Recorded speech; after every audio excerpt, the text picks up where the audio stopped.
the documented end of human dominance and the beginning of the exoorganisms on planet Earth. In the early 2020s, life on Earth still felt mostly normal. Countries argued about politics, borders, and money, as they always had. Climate change was already happening, but for most people, it still felt distant.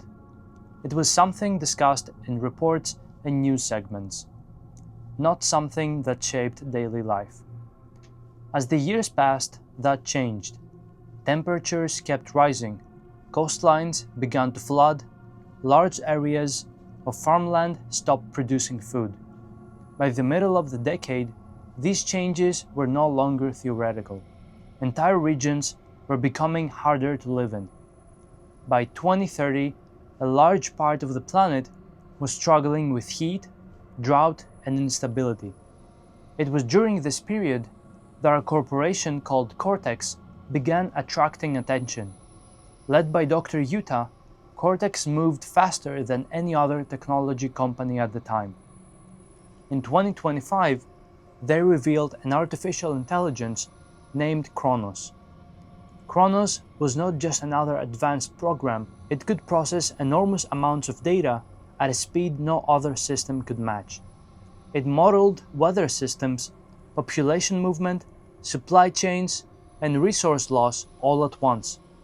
For the first time, governments could see how close their cities were to failure, not in decades, but in months or even weeks.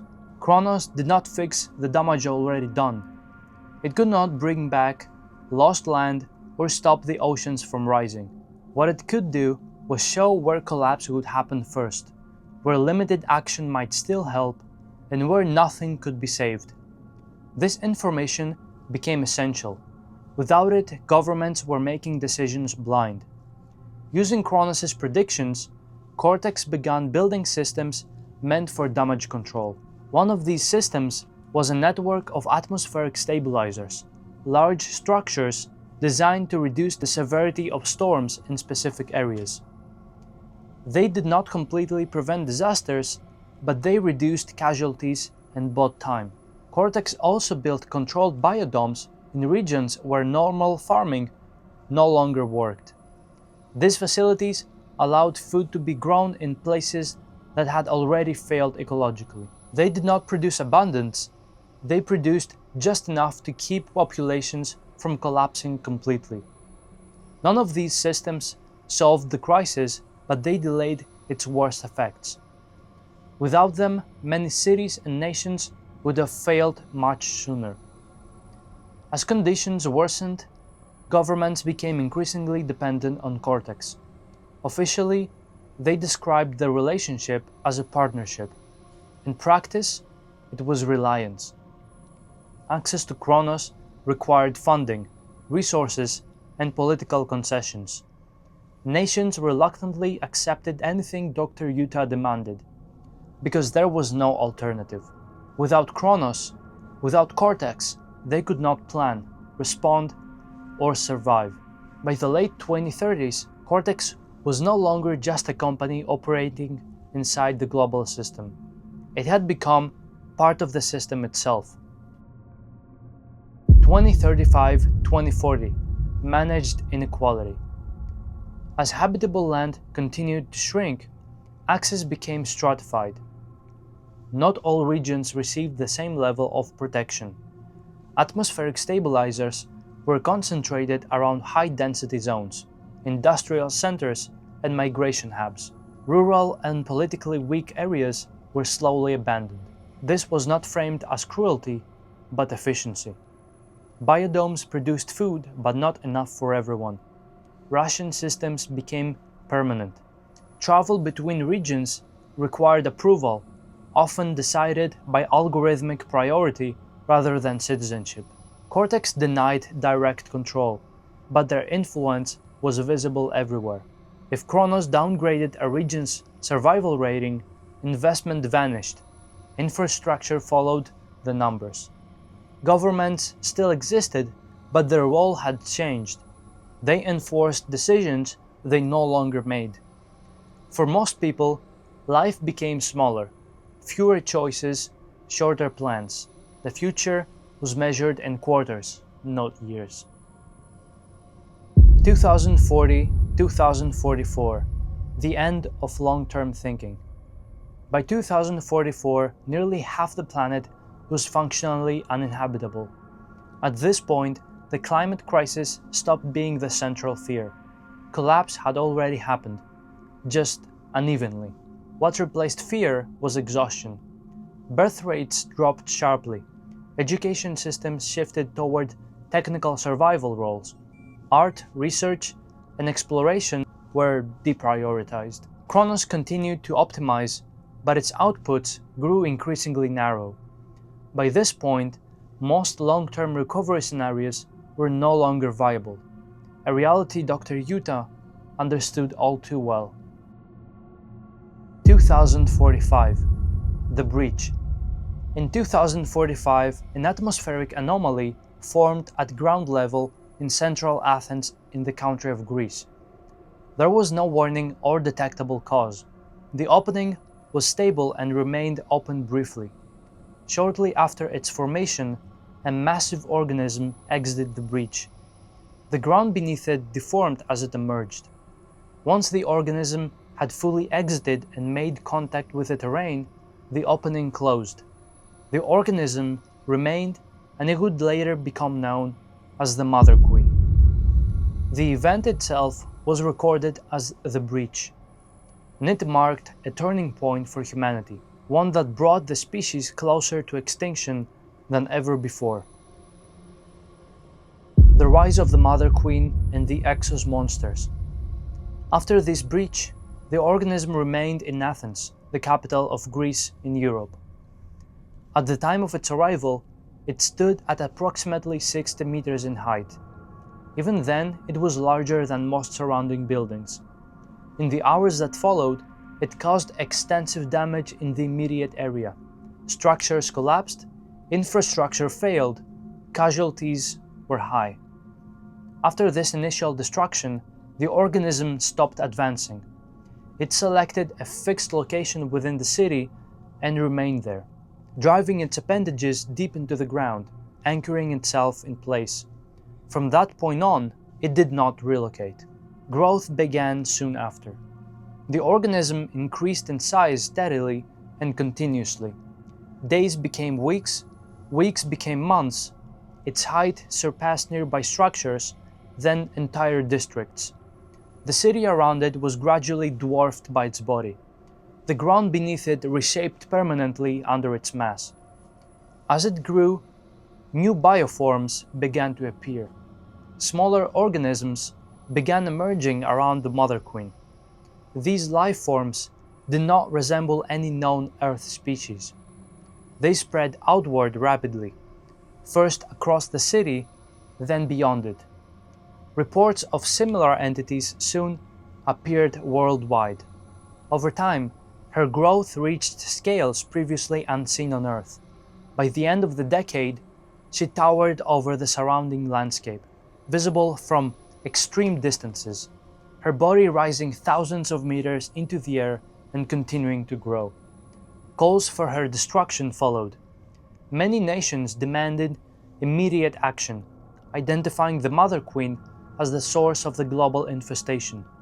Cortex opposed direct attacks, warning that the organism's structure and behavior were poorly understood and that uncontrolled escalation could worsen the situation. Despite this, several military attempts were carried out. None were effective. No conventional weapons penetrated her outer structure. No sustained damage was ever recorded. By this point, it was clear the Mother Queen was not a mobile threat. She was stationary, a fixed organism of extreme scale embedded in the planet itself, continuously producing new life forms. From this moment onward, the crisis was no longer about a single creature. It was about everything she created. As these organisms spread, a classification system became necessary. They were designated XO, short for Xena Onda, a Greek term meaning foreign entities. From that point onward, Each organism produced by the mother queen was catalogued under this label. One quick note before we continue. Some exoorganisms I have recorded on video, but the available footage is often brief, damaged, or too unclear to show their full form. For this reason, the visuals for the creatures in this video are my own illustrations. Each illustration is based on all available data and is meant to be as accurate as possible to the real organism. And make sure to stay until the end, because the final creature we will be analyzing is the mother queen herself. With that out of the way, let's begin. Exo 29. Spinecrawler. Spinecrawlers are the most widespread exoorganisms after the rise of the mother queen, and were often the first to appear in affected areas. They were highly adaptable rather than specialized. Each individual relied on a single dominant hunting sense: movement, scent, sound, or vision. They feature an overgrown exposed elastic rib cage with elongated limbs that allow them to climb walls and easily gain access to confined interiors, leading to frequent encounters in spaces assumed to be safe. Spinecrawlers formed the baseline of the exo ecosystem. They could not end an entire civilization, but they made survival exhausting and unstable. While spinecrawlers made territories difficult to live in, other organisms made it impossible to remain. Exo 37. Shardwing. Shardwings were among the first organisms that appeared in large swarms rather than as individual hunters. They showed little intelligence on their own. Their effectiveness came from numbers. Swarms moved as a single mass, overwhelming areas within minutes. Their lightweight bodies were built around vibrating jaws that tore through flesh with little resistance. Most victims died from blood loss rather than a single wound. Shardwing activity concentrated heavily in France, where swarms repeatedly returned to the same regions instead of spreading evenly. This behavior was theorized to be somehow directed rather than instinctive. As a result, France recorded the highest casualty count linked to any single exoorganism. Once the skies were compromised, travel by sea became the primary alternative. However, that wouldn't last long. Exo 12. Thalax. Thalax is a massive marine predator found in deep and sometimes coastal waters. It attacks from below, emerging suddenly from the darkness with little or no warning. Thalax is drawn to sustained light sources such as ship lights and underwater equipment. Early encounters often involved rescue vessels, commercial ships, and evacuation fleets operating at night. Many of these ships were lost without sending a single distress signal. Thalax kills using powerful jaw built for crushing. A single strike is usually enough. Wreckage analysis suggests the organism's primary target is the underside of vessels. Over time, shipping routes were abandoned, coastal evacuation slowed, large sections of the sea became unusable. Some organisms destroyed cities quickly, others caused them to shut down on their own. Exo 9. Therax 25. Therax 25 was most often encountered in dense urban areas. It stayed close to buildings, streets, parks, and spaces where movement was frequent. Its spined tail could pierce reinforced concrete, and shelters offered little protection once it settled nearby. Therax 25 detected movement rather than shape or sound. Its antennae registered motion patterns across a wide area. People adapted by limiting movement as much as possible. Over time, though, affected areas began to change. Streets emptied, activity slowed, entire districts became silent, not because they were destroyed, but because movement itself became dangerous. Cities where Therax 25 remained stayed intact, but they simply stopped functioning. As cities fell silent, larger organisms began to appear in the spaces left behind. Exo 44. Helldrake. Helldrakes were often encountered alone, moving through areas already stripped of life. Witnesses described a large upright shape advancing slowly, stopping only when it found something to consume. They were black, shiny, and moved on two legs, supported by a long tail with a row of rigid spikes running along their back. Their head resembled a catfish with whisker-like sensors and rows of blunt, square teeth. The jaw could extend far beyond normal limits. They could consume objects several times their own size, including vehicles and dense materials. Highly corrosive internal acids allowed them to break down both organic and inorganic matter. When they swallowed something too large, their bodies expanded and movement became practically impossible. In this state, they became vulnerable. When unfed, Helldrakes were agile, adaptive, and difficult to escape. By then, people knew how to recognize visible danger, but they were not prepared for what could not be seen. Exo number 2. Neurovore. Neurovores did not arrive as threats. At first, they emerged from the ground slowly, growing like unfamiliar growths in abandoned streets. They showed no visible signs of aggression, no obvious function. In most regions, they were destroyed early, dismissed before they could mature. Canada was the exception.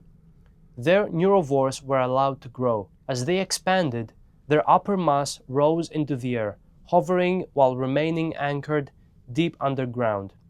Only when they reached critical size did their behavior change. Entire neighborhoods fell silent. People collapsed without warning, leaving no signs of injury. The neurovore kills not by force. It emits a complex electromagnetic pattern that disrupts neural activity directly, causing sudden cognitive shutdown and fatal neural failure. 95% of recorded sightings occurred in the former Canadian territories. After that, the lesson was learned. No neurovore elsewhere was allowed to grow. No neurovore samples were ever recovered. Neurovores taught people that harmless things could become deadly if ignored. What followed was impossible to ignore. Exo 38. Butthollow. Butthollows were first encountered during early attempts to re-enter partially damaged cities. The first warning was never visual. It was the smell.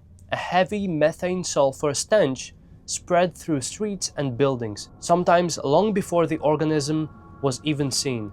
When visual contact occurred, witnesses described a massive rounded organ held forward and elevated, dominating the creature's posture. That organ was dubbed as the orosphere, and it is a common feature among most exoorganisms. In a recorded incident, a butthollow ignored evacuation traffic at a distance. So because there didn't seem to be any danger, people decided to approach the creature. When construction machinery moved closer, it responded with a single forward strike. A nearby structure collapsed instantly, resulting in dozen fatalities. Following this event, recovery operations were suspended. From then on, the smell alone was treated as a signal to withdraw. Some dangers were easy to recognize. Others were noticed only after it was too late. Exo 21. Phos. Phos was rarely encountered directly. Most reports began with a distant white light standing above the ruins.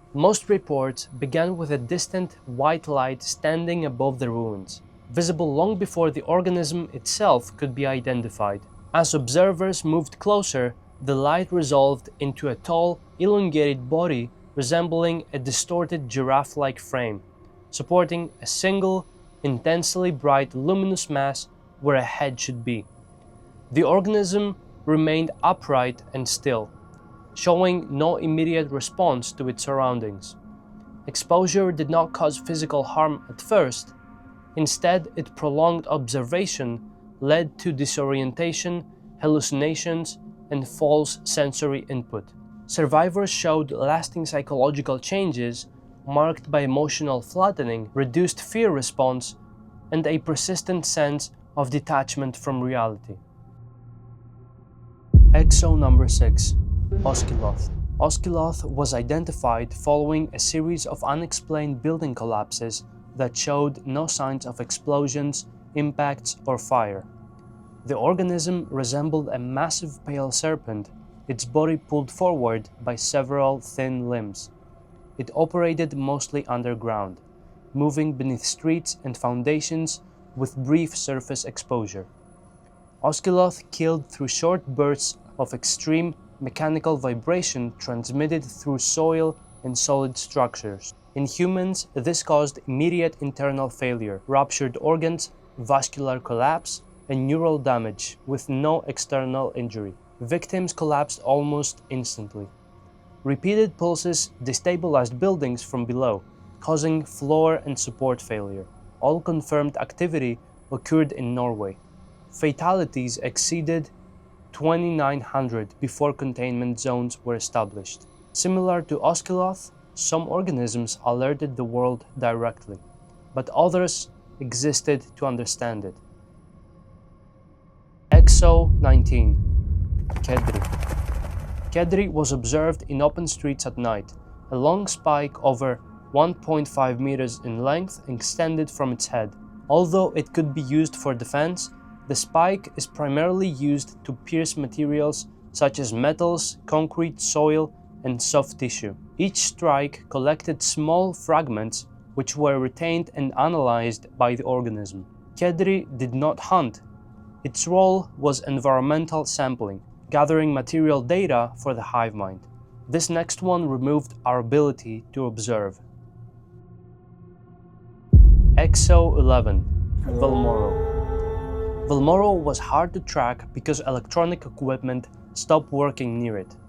Cameras glitched, drones lost control, and communication signals dropped without warning. These failures became worse once the organism took flight. Encounter sites later showed signs of extreme violence. These locations were linked to Velmoro activity based on timing and signal loss, though no direct confirmation was possible. The only reliable way to follow it was by sight. Its pale body remained visible in low light conditions until visual contact was lost. Not much else is known about the Velmoro. Exo 56. Freaky Larry. Exo 56 is designed to capture living targets and collect biological data and extract DNA samples. It is an amphibious, upright exo with multiple upper limbs, moving slowly through wetlands, flood terrain, and tall grass. Several long, flexible tendrils extend from its upper body. When contact is made, these tendrils warp around a target, restricting movement and breathing. During restraint, these tendrils release enzymes that break down surface tissue. This allows the organism to take genetic material directly from living beings. Before we continue, there is one exception that needs to be addressed. Not every exoorganism is originated as something foreign.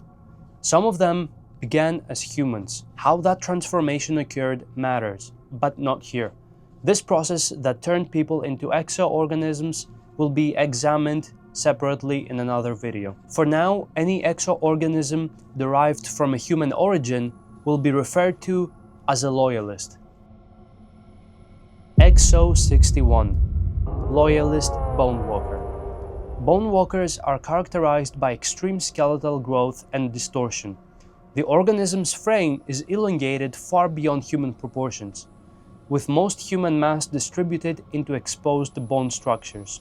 Movement is achieved through slow, deliberate steps, supported almost entirely by reinforced joints and load-bearing bone. Despite their apparent fragility, bonewalkers can remain upright under significant stress. They exhibit limited coordination and appear to function primarily as territorial or presence-based entities rather than active hunters. Sightings often involve multiple individuals operating within the same area. Exo 77. Auraforge. Auraforge is a Titan-class exoorganism of extreme scale. Its full dimensions remain unmeasured. The organism emits a concentrated high-intensity light from its upper structure. Direct observation produces immediate and unpredictable psychophysiological effects. Documented responses include hundreds of symptoms, some of which are paralysis, dissociation, euphoria, panic, complete loss of voluntary motor control, and many others. The cause is unknown. The light does not just affect vision, it affects the brain itself. Some believed it reached deeper than that. Auraforge does not pursue anything. It drifts slowly across the planet, moving without urgency or direction, or so it seems. XO95 Hislet. Hislet is a small-bodied exo with no confirmed aggression behavior. The faint antenna light attracts insects, which it consumes as its primary food source. The organism avoids confrontation, and it's often tolerated or even kept nearby by survivors. Unconfirmed reports suggest this familiarity may not be accidental. Cortex researchers believe Hislets observe human behavior and relay environmental data to the hive mind, though no direct evidence has been recovered. Because of this, most observers dismissed them as insignificant. As you know, not all exoorganisms emerged on land. Some were never meant to be seen at all. XO97 Chuchtra. Chuchtra is a deep ocean exoorganism observed at extreme depths, far below standard exploration limits. It moves slowly through the water and deploys multiple long tendrils tipped with stinging structures. Contact triggers venom injection. The venom does not kill immediately, instead it alters living tissue at the cellular level, accelerating genetic changes in unpredictable ways. Effects varied between subjects and could not be reversed. Only one physical sample has ever been recovered. All other encounters ended before extraction was possible. Not all exo are meant to hunt. Some were created to simply watch and observe the world. XO98 Triapod. Triapods are wall-bound organisms found clinging to buildings, pillars, and vertical ruins. Once they attach, they stay there for the rest of their lives. They are usually unmoving and easy to miss. From a distance, they blend into damaged walls and broken structures. Most people walk past them without realizing anything is watching. Beneath the body hangs a long, venomous spike that reacts to anything that moves too close. But that's just for defense. The tripod's real function is awareness. It works like a living security camera for the hive. It watches the area around it and reacts to movement. Where something enters its range, it sends a signal through the hive mind. Other exo then move in to investigate. Tripods mark territory. Where they appear, something larger usually follows. XO 102 Loyalist Forest Keeper.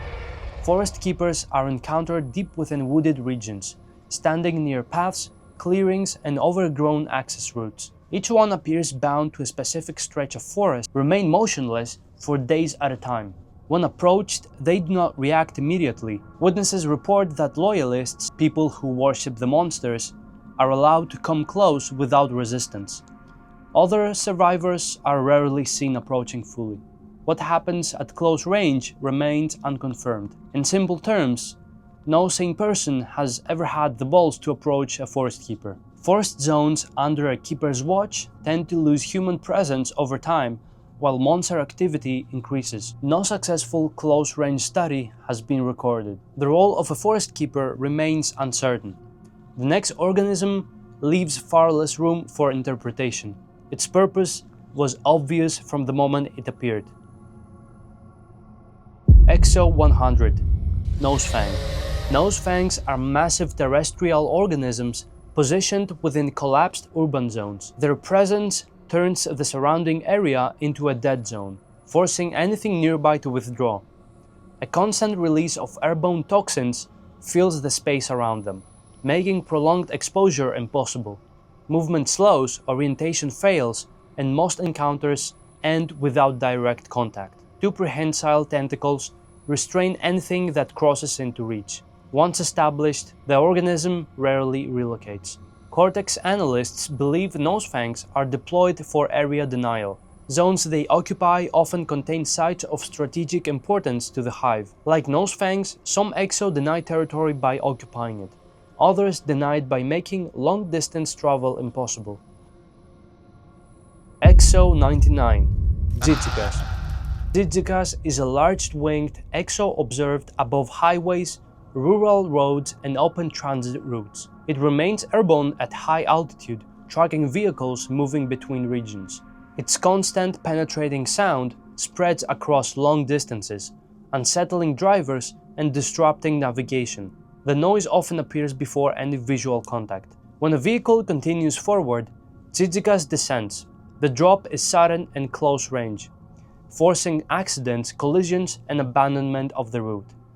In most cases, travel simply ends there. Cortex analysts believe Zyzikas exists to disrupt long-distance movement. Roads under its activity become unusable, cutting off migration and isolating entire areas.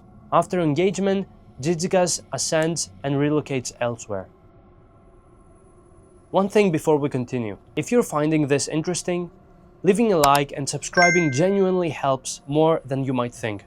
It tells the algorithm the project is worth keeping alive. I also want to be honest for a moment. Putting these videos together isn't just writing and drawing. A lot of this research means going out, filming and documenting monsters and getting close to things most people would avoid. Some of the footage you are seeing wasn't easy or safe to get. If you want to support my work directly, please consider becoming a member channel. Member support is what allows me to keep doing this consistently and keep pushing the project forward. Now let's continue with the video. Exo 0. Mother queen egg. Mother queen eggs measure roughly 1 to 2 meters in diameter. They are found near the mother queen, yet they remain extremely rare even within her proximity. Each egg is encased in a soft, living shell that reacts instantly to physical contact. The surface acts as a biological filter. Exoorganisms can interact with the egg safely. Any non-exo life triggers a defense response. Upon contact, organic or even inorganic matter is disintegrated at the cellular level.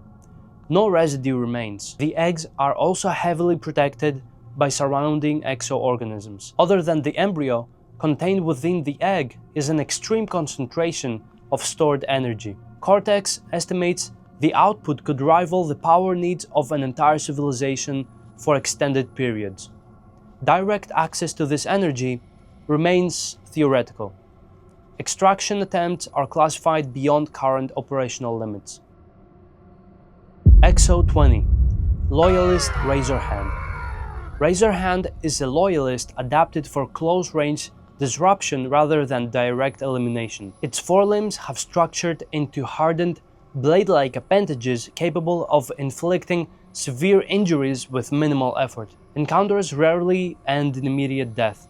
Victims are often left alive but critically wounded. Sightings cluster near densely populated zones and active evacuation routes, where medical systems are already under strain. Because of this pattern, researchers theorize razorhands' role is to overload recovery efforts rather than reduce population directly. Wounded survivors require resources, slow movement, and draw others into danger. Before we end, there is one final subject we need to return to. Exo number 1. Up to now, the Mother Queen has been treated as a constant, a presence, the source of everything that followed. But very little has been said about what she actually does to the world around her. The Mother Queen does not need to move to be dangerous. She emits a large-scale distortion field extending several kilometers from her body. The boundary of this invisible field is unstable and irregular. There is no clear perimeter. Entry often goes unnoticed. Within the field, matter begins to change at a structural level. Organic and inorganic materials are affected alike. For example, stones slowly reshape, electronic systems degrade and eventually fail as internal components subtly warp. At long distances, the effects are minimal. Close to the Mother Queen, it accelerates rapidly. In living organisms, prolonged exposure leads to progressive cellular alteration. Cortex scientists refer to this process as twisting. Early symptoms are difficult to detect. Advanced exposure starts with symptoms such as nosebleeds, headaches, and in some cases, motor control issues or even blindness, before slowly resulting in severe bodily deformation and loss of biological stability. No confirmed human has survived deep exposure. Exoorganisms are unaffected, of course. Their tissue structure appears to deflect the distortion entirely. The mother queen has also been observed generating large organic hive structures around her position. These formations house eggs, emerging exoorganisms, and supporting bioforms. Very few direct studies have been possible, and Cortex does not like to share valuable info. On rare occasions, the mother queen emits a vocalization. These events generate pressure waves strong enough to shatter glass and damage weak structures across a wide area. The purpose or what triggers this vocalization remains unknown. All data regarding the mother queen has been gathered through long-range observation only. No samples of the mother queen have ever been recovered. As far as we know, no one has ever touched her, or at least no one who lived to talk about it.